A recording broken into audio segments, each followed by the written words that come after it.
Class 9th का math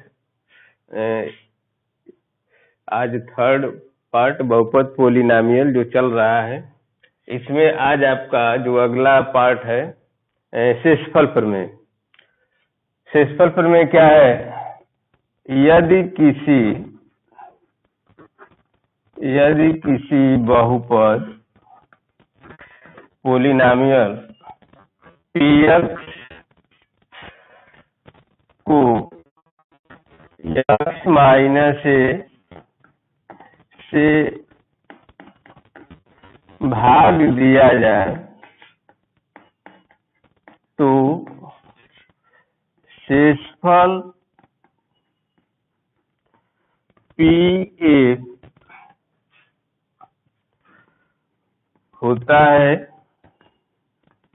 जो बहुपद में x बराबर a रखने पर प्राप्त होता है, जहां a एक वास्तविक संख्या है। एक वास्तविक संख्या है। ध्यान दीजिएगा, यदि किसी बहुपद px को, जहां px एक या एक से अधिक घात है, x ऋण a से भाग दिया जाए तो शेषफल pa के बराबर होगा, जो बहुपद में x बराबर a रखने पर प्राप्त होता है, जहां a एक कोई वास्तविक संख्या है। अर्थात यदि कोई बहुपद x square minus 2x plus 6 है, इसमें x माइनस 2 से भाग दिया जाए तो शेषफल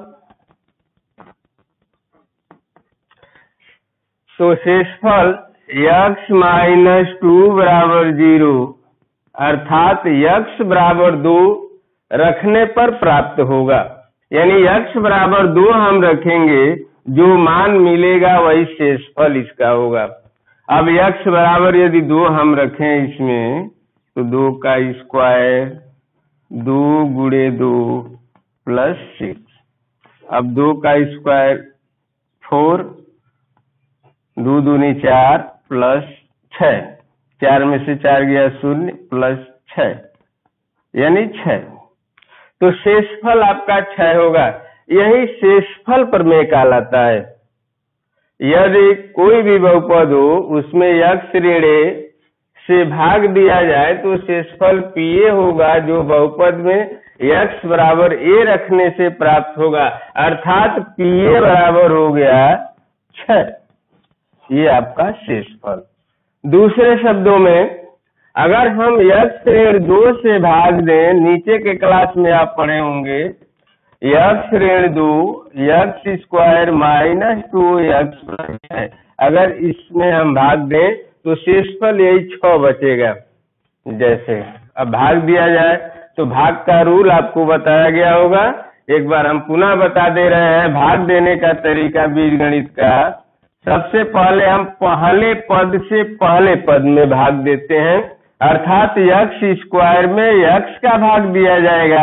आपको भाग का रूल बताया गया होगा कि भाग में समान अगर पद है, समान अक्षर है, तो उसमें घात को घटाया जाता है और वही गुणा में घात को जोड़ा जाता है।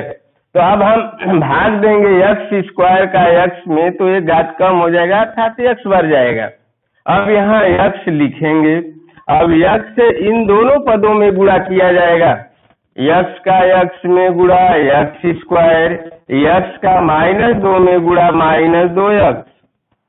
और आपको पता होगा भाग में घटाया जाता है, और बीजगणित में घटाने में नीचे का चिन्ह बदल जाता है। यहाँ प्लस है तो माइनस, यहाँ माइनस है तो प्लस हो जाएगा। ये कट गया, प्लस माइनस से अभी कट गया। अब आपका बचा 6। अब ये जो शेषफल है भाजक से ये कम है, इसलिए अब भाग हम नहीं देंगे, यही आपका शेषफल हो जाएगा। अतः शेषफल हो गया 6, शेषफल 6। तो ये भाग देकर के हमने आपको शेषफल 6 दिखा दिया, और ये शेषफल प्रमेय की सहायता से शेषफल आ गया 6। तो ये आपका शेषफल प्रमेय है। यदि किसी भी बहुपद में हम किसी भी दूसरे बहुपद से भाग देते हैं, ध्यान दीजिए यहाँ जो दूसरा बहुपद है, पहला बहुपद है, इसका घात यह बहुपद रैखिक भी हो सकता है या द्विघात भी हो सकता है, यानी एक से अधिक घात भी हो सकता है चर राशि का, या एक भी हो सकता है। और जो भाग देना है, जैसे यक्ष ऋण ए हमने मान लिया कि यक्ष ऋण ए से भाग दिया जाता है, तो शेषफल पीए के बराबर होगा, जो यक्ष बराबर ए रखने से प्राप्त होगा। यानी अगर यक्ष प्लस ए से भाग दिया जाएगा तो यक्ष बराबर हम माइनस ए रखेंगे तो शेषफल प्राप्त होगा।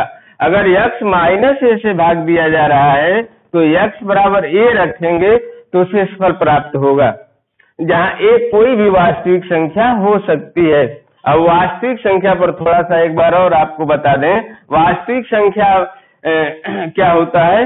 परिमेय और अपरिमेय संख्याओं का संग्रह, यानी परिमेय संख्या और अपरिमेय संख्या दोनों को मिलाकर वास्तविक संख्या कहा जाता है। तो एक कोई भी वास्तविक संख्या हो सकती है, चाहे वह परिमेय संख्या हो चाहे अपरिमेय संख्या हो। तो ये आपका शेषफल प्रमेय। दूसरा है गुणनखंड प्रमेय। गुणनखंड प्रमेय, गुणनखंड प्रमेय शेषफल प्रमेय पर ही आधारित है। यानी अब उसको उल्टा हम कहें कि यक्ष ऋण ए से किसी बहुपद में भाग दिया जाए और शेषफल शून्य हो। यदि किसी बहुपद में, यदि किसी बहुपद में यक्ष ऋण ए से भाग दिया जाए,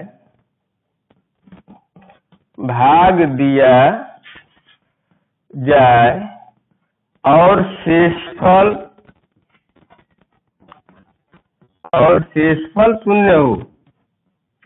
शून्य हो, तो यक्ष माइनस ए बहुपद का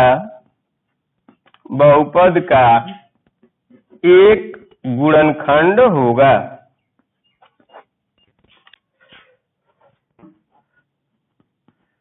एक गुणनखंड होगा, ये गुणनखंड प्रमेय है। यानी किसी बहुपद में यक्ष ऋण ए से भाग दिया जाए और शेषफल शून्य हो तो यक्ष माइनस ए दिए गए बहुपद का एक गुणनखंड होगा।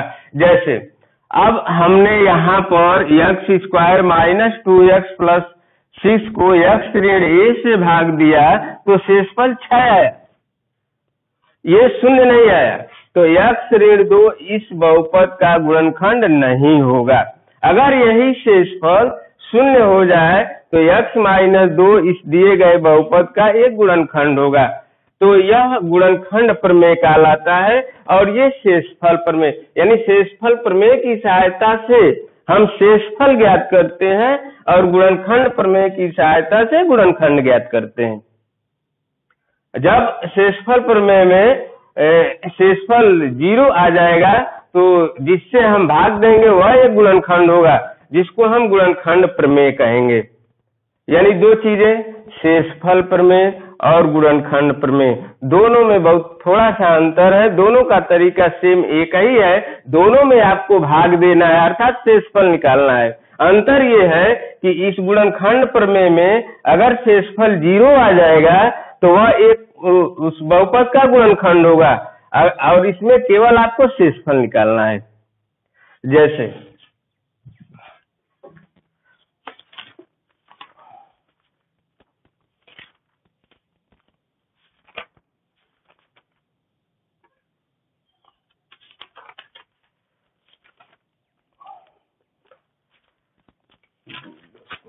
एक 2.3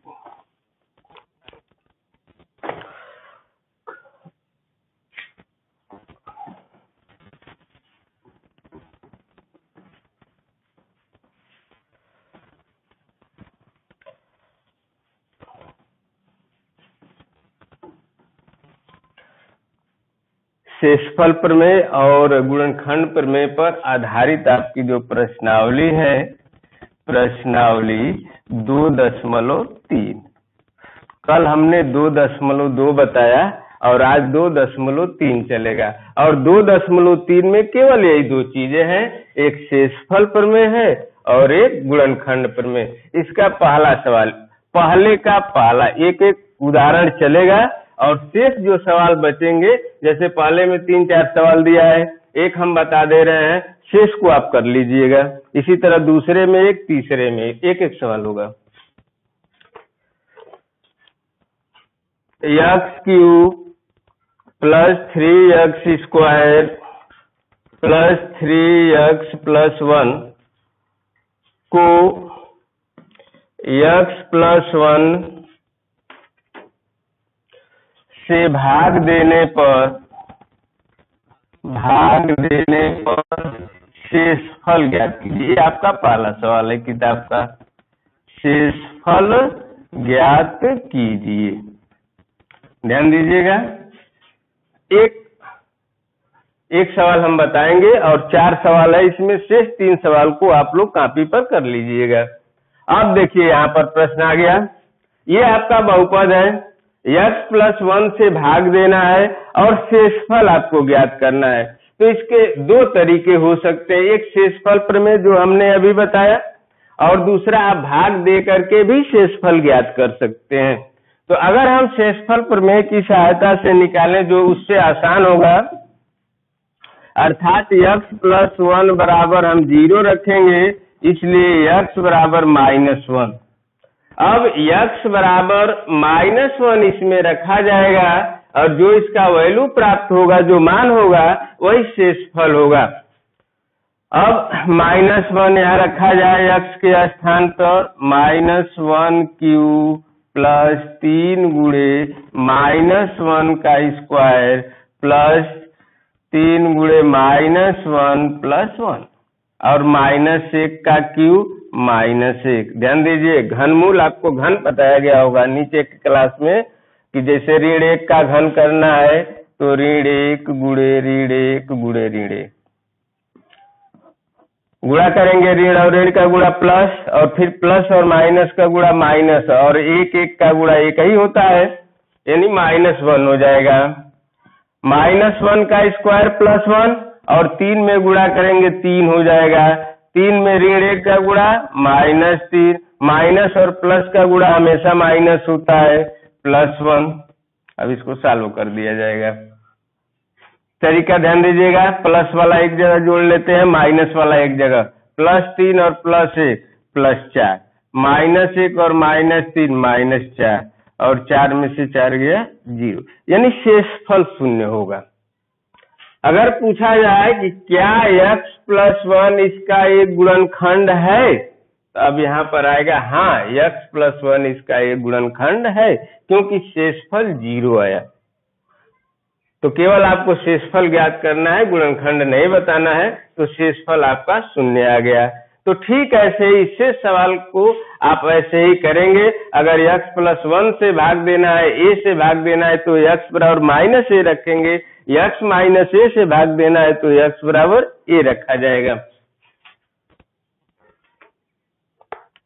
प्रश्न नंबर 2 का एक सवाल अब हो जाए। दूसरा भी ठीक वही है, दूसरा क्वेश्चन भी वही है, x³ -ax² + 6x - a को x ऋण a से भाग देने पर शेषफल ज्ञात कीजिए। ठीक उसी तरह से x ऋण a बराबर 0, x बराबर a। अब a हम इसमें रख देंगे, a का क्यूब, a × a का स्क्वायर, 6 × a -a। अब इसको हल कीजिए, a³ ये गुणा करेंगे, a³ 6 का a में गुणा 6a -a, plus a³ -a³ cut गया, 6a में से 1a गया 5a। तो आंसर आपका हो गया शेषफल। शेषफल 5a। दूसरा क्वेश्चन भी वही है, पहला प्रश्न भी वही है, पहले में 4 दिया है, दूसरे में 1 ही दिया है, तो इस तरह से आप लोग कर लेंगे। अब तीसरा प्रश्न देखा जाए क्या है। तीसरा प्रश्न है, जांच कीजिए कि 7 + 3x 3x³ + 7x का एक गुणनखंड है या नहीं है। देखिए ये गुणनखंड प्रमेय कह रहा है कि यह इसका एक गुणनखंड है कि नहीं, तो हमने आपको बताया से गुणनखंड प्रमेय में कि x बराबर a रखेंगे, अगर शेषफल 0 आ गया तो गुणनखंड है, अगर शेषफल 0 नहीं आया तो गुणनखंड नहीं है। 7 + 3x बराबर 0, 3x बराबर -7, इसलिए x बराबर -7/3। अब -7/3 हम x के स्थान पे रखेंगे, 3 गुणे -7/3 प्लस 7 गुणे -7/3। अब इसको हल किया जाए, 3 से 3 कट गया, -7 प्लस और माइनस का गुणा -49/3। अब इसको हल करेंगे, 3 7 21 -49/3। अब -21 -49 दोनों माइनस से जोड़ दिया जाएगा अंकों को, 9 1 10, 4 2 6 1 7, -70/3। शेषफल ध्यान दीजिए, यहाँ पर जो है शेषफल 0 नहीं आया, शेषफल 0 नहीं है, इसलिए यह दिए गए बहुपद का गुणनखंड नहीं होगा, इसलिए 7 + 3x गुणनखंड नहीं है, गुणनखंड नहीं है। क्वेश्चन नंबर 3 हो गया। अब प्रश्न नंबर 4 क्या है देखा जाए, चौथा क्वेश्चन।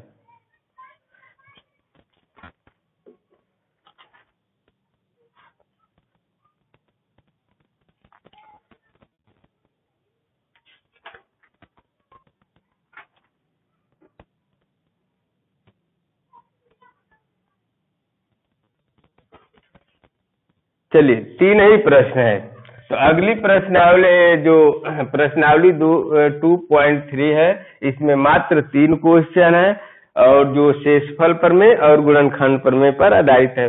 पहले में 3-4 प्रश्न है, दूसरे में एक ही है, तीसरे में भी एक ही है। एक आध उदाहरण और हम अलग से दे रहे हैं आपको।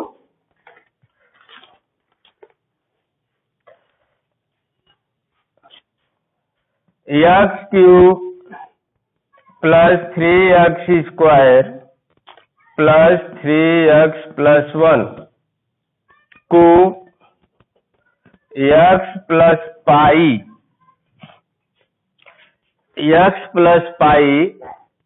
से भाग देने पर शेषफल ज्ञात कीजिए, शेषफल ज्ञात कीजिए। आइए देखा जाए कैसे होगा।